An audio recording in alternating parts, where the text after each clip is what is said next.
Hey, welcome to Chemistry with Mrs. Mays and Miss Bustos. Today we're going to work on using R.I.C.E tables for stoichiometry problems and determining limiting reagents.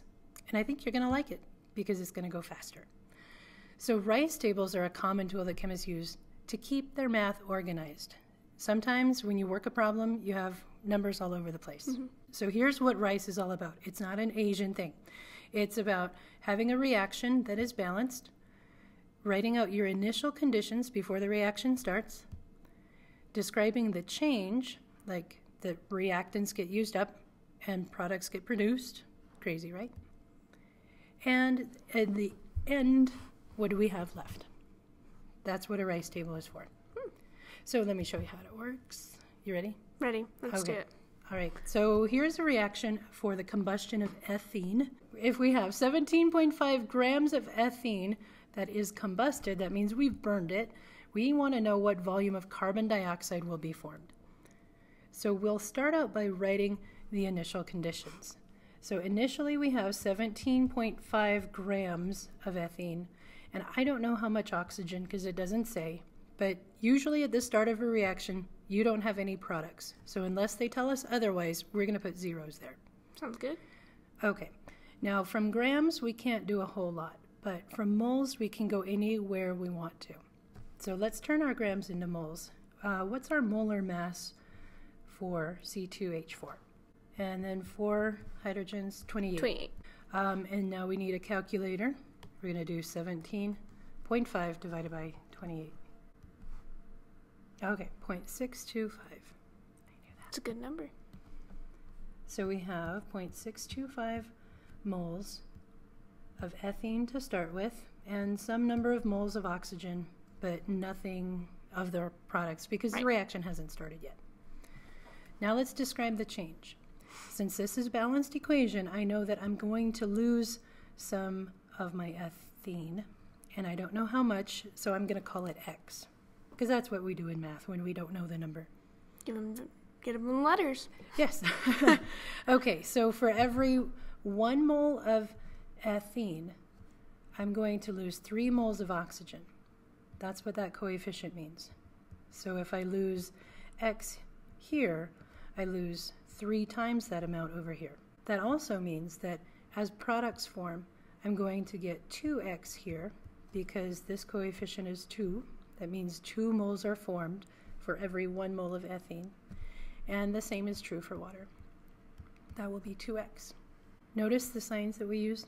For things that are getting used up, we take them away, and things that are being formed, we add them. Okay, so far so good? So in the end, what do we have? Well, I guess we have to decide what X is, right? So my reaction's going to go until all of my ethene is used up. So X is 0.625.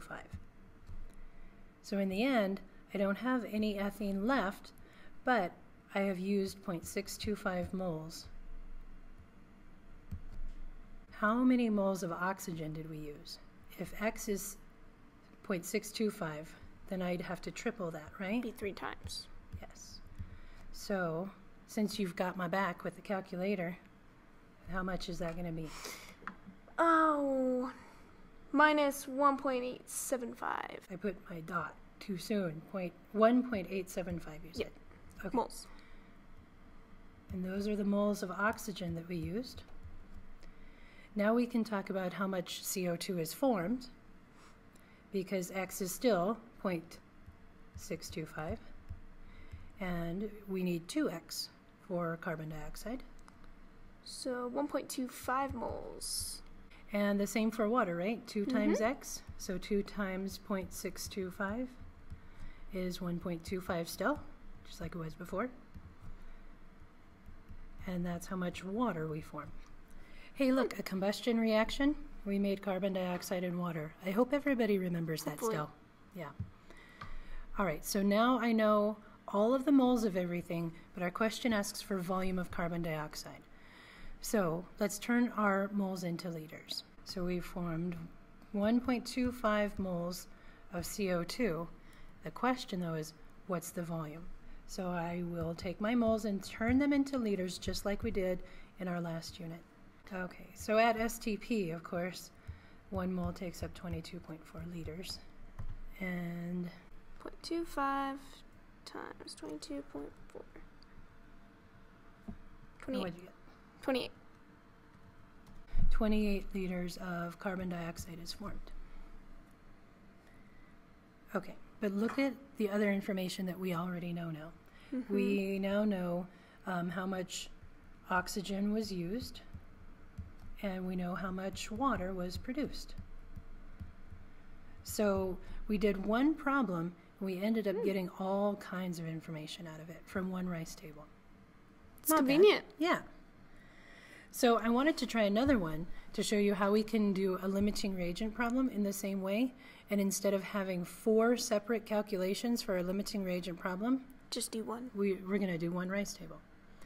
Okay, so we're going to start with the same initial conditions. We still have 17.5 grams of ethene, which was 0.625 moles. Okay, but this time we've added in 50 grams of oxygen, which sounds like it's going to be more than our ethene. But remember, we can't compare grams to grams, we can only compare moles to moles. So let's turn this into moles. 1 mole of O2 weighs 32 grams, yeah? Yep. Okay, I'm going to put my zeros in here. So what'd you get for those moles? I got 1.56. 1.56 moles. That still sounds like more, but because of this, we have to be careful. Right? So let's suppose that when we said we're going to lose some of this, we're going to lose 3 times that amount from the oxygen. Right. Okay, so if this is my x, if x is 0.625, and we lose 3 times that amount, then we'd have to lose the 1.8, what'd you say it was last time, 1.87? Yeah, 1.875. And look, we don't have that much oxygen. So x cannot be 0.625. Right. Right? Because we just don't have enough. That's a no. Let's try assigning 3x equal to 1.56. Okay, so if 3x is 1.56, then x is going to be 1.56 divided by 3, or 0.52. Okay. That's what I got. Okay, so let's compare 0.52 to what we have. Do we have enough? Looks like we're okay there. Plenty. Yeah, we have more than enough. So the limiting reagent here is the oxygen, because that ran out first. We didn't have enough to use up all of the ethene. So what we know now is that x is equal to 0.52. So we have lost x here, and we've lost 3 times x here, which is 1.56. We gained 2x on the other side for CO2 and for H2O. So now let's look at our ending conditions.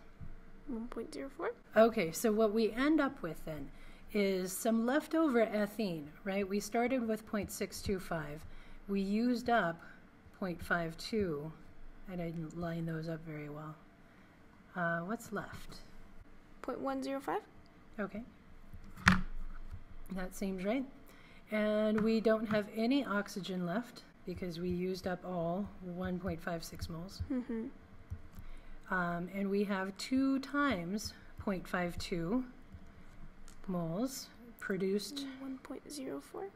Okay, 1.04? Yep. And the same will be true for water. Okay, so now we're ready to answer the question that they asked. The question is, what volume of carbon dioxide can be formed? So for CO2, we had 1.04 moles produced, and every mole takes up 22.4 liters of space. So how many liters is that? You should get 23.3. And from our one rice table, look at all the other stuff that we know. We know which substance is the limiting reagent. That was oxygen. We also know how much excess reagent remains, right? We had 0.105 Yes. moles of ethene remaining. And we know how much water is produced. So we can go anywhere else that a question would ask us to go, because one rice table gave us all this information. So just to summarize, why would we do this? Because in using t-tables, we have to do 2 to figure out which one is Right. the limiting reagent. Then we do another one to find out the amount of excess. And then if there's another additional product, we'd have to do another t-table. So that's 4 t-tables that it would have taken to do what we just did in one rice Right. table. So Neat. these are handy, and we're going to use them more when we do some equilibrium problems later on in the year. Cool. Thanks for your help.